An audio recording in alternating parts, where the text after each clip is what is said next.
FTC will crack down on fake online reviews, put businesses on notice. Ding, ding. Thank goodness. We needed that. We need that. The FTC has put over 700 businesses on notice. The Federal Trade Commission plans to crack down on businesses' use of fake reviews and misleading information online to promote its products. The agency announced on Wednesday.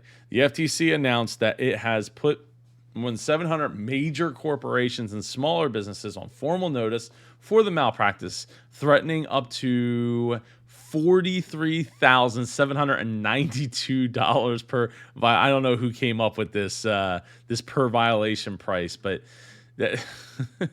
that's great. The rise of social media has blurred the line between authentic content and advertising, leading to an explosion in deceptive endorsements across the marketplace.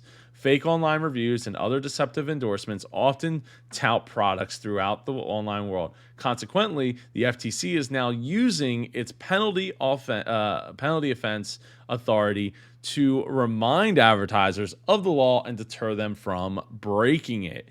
The FTC outlined a number of practices it hopes to squelch in its letter to businesses, including falsely claiming an endorsement by a third party or misrepresenting whether an endorser is an actual current or recent user, as well as making false performance claims. Other practices included failing to disclose an endorser's connection to the company or misrepresenting a typical consumer experience. This is awesome, but I'll give you my opinion at the end here.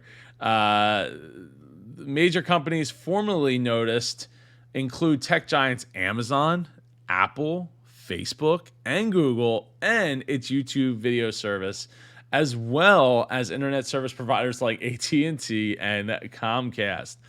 Others include retail Abercrombie & Fitch, brewer Anheuser-Busch, and manufacturers General Electric, General Motors, and Honda. Popular shopping and review sites such as eBay and Yelp were also noticed. The agency emphasized that that just because a company was noticed does not in any way suggest that it has engaged in deceptive or unfair conduct.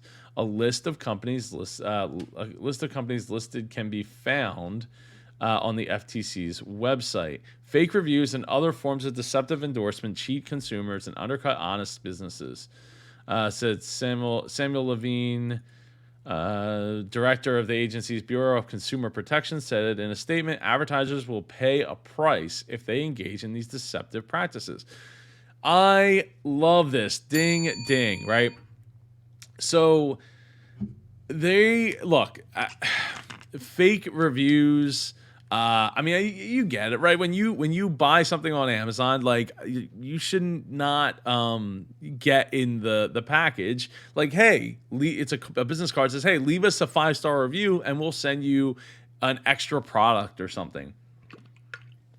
We'll send you an extra phone case or something like that. And it's like, well, look, I know that you want to encourage people to rate and review or comment or smash that like button for the YouTube algorithm or, subscribe or whatever. But it's so frustrating. I'll tell you, as a business coach, as a business consultant who prides himself on, being truthful, being upfront, being real, not going in and doing the wacky things like renting a Lamborghini to show off to my subscribers or to my Instagram followers or anything like that.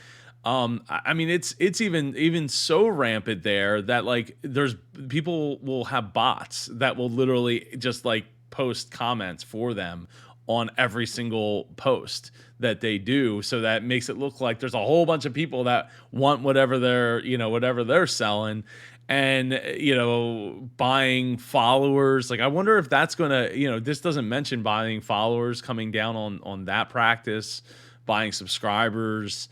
I know YouTube kind of came down hard a little bit ago, like 2 years ago, with where people were getting, free product from organizations, and they weren't disclosing whether or not those products were, free, or it was a paid endorsement or anything like that. So that to let you know up front, like, hey, this is an ad, in one shape or way or form. One of my favorites is both Gerald Undone and Christopher Frost, and the way they get lenses and cameras from camera companies all the time, and they're like, look, we got the lens. Imagine this is a lens. We got the lens, and I got the lens, and I have not been paid for the lens. I have to send the lens back after my review. They have not reviewed what I said, and they have not given me any information of what needs to be said in the interview, and they have not reviewed the review, the lens review or whatever product review at all.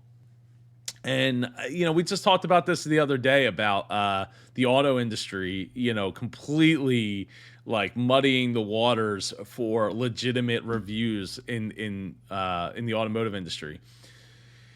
So I am all for this. The whole fake review thing. I mean, I've even had one of my friends had somebody paid to post a ton of negative reviews to their Google, to their Google and to their Facebook pages, right? And it took forever for them to get those off. I also tend to think that the FTC, if they wanted to really, do something about fake reviews and like, oh, okay, yeah, it does. So such as eBay and Yelp, which ding ding, Yelp is a parasite. Yelp is terrible. If you don't, if you want to know like the short of it, there's a whole documentary that you can watch on how the terrible mafia-like practices that Yelp has employed over the years. But John Taffer recently took the fight up to Yelp. He actually was part of one of their town hall meetings about how to help the restaurant industry through the pandemic, and in it, he called them a parasite. Apparently, he called them a parasite, and they didn't like what he said so much that that they didn't air or share the whole town hall because of that one piece that he said. And then so John went on social media and basically was like, I want to hear your Yelp stories. And then did a whole podcast episode where he actually called up business owners, restaurant owners, mostly restaurant owners. And I think one was like a dog care or dog grooming company or something, but called had phone calls with these people and said, hey, like, what's your Yelp story, right? This story stands above the rest of how ridiculous the practice is and how they manipulate the reviews, where it's like, oh, you stop paying us? Cool. We'll just take all your positive reviews and put them as in other reviews, so it's not calculated into your star rating, and to get to it, it's there, but you got to go all the way to the bottom of the page and go to like the other reviews or not recommended reviews or I don't know what they call it, but whatever they call it, it's a really shady practice, and where Yelp could be, really in a great position to help restaurants through this, they weren't, then haven't been, and they haven't been for very, very, very long time. Very super unreliable. I wouldn't go there, and I think the only time I've had to go there in the last several months was to book a reservation, unfortunately, for one of the restaurants. That was how they were still using for booking reservations.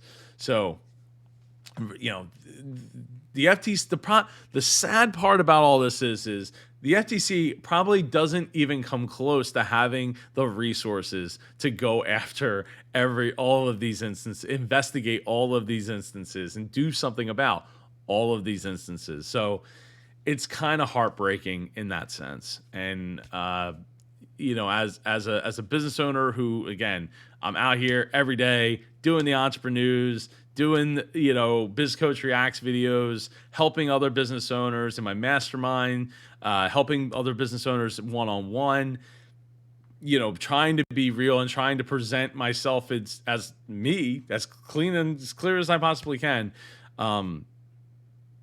It's heartbreaking to see other people just kind of really just faking it till they make it. And it's very disturbing to me.